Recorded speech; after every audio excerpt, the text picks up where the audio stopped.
اليوم سأتحدث عن حالة مؤلمة تعرف باسم ألم العصب الثلاثي التوائم، والتي تعرف أيضاً بمرض الانتحار، لأن الألم شديد لدرجة أن المريض يميل إلى أن يكون لديه ميول للانتحار.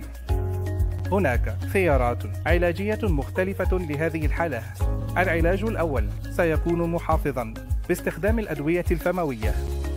بمجرد أن يصبح ذلك غير ممكن أو لا يخف الألم، ننتقل إلى ما يعرف باسم الاستئصال بالترددات الراديوية قبل أن نلجأ إلى الجراحة. الاستئصال بالترددات الراديوية هو تقنية طفيفة التوغل للغاية، تجرى كإجراء يومي. في هذا الإجراء نقوم بإدخال إبرة واحدة عبر جانب الفم إلى العصب الثلاثي التوائم الذي يسبب الألم، وما نقوم به هو استئصال العصب باستخدام الترددات الراديوية عند درجات حرارة عالية، مما يقلل الألم بشكل كبير. نجاح هذا العلاج مرتفع جدا، وهو تقنية طفيفة التوغل.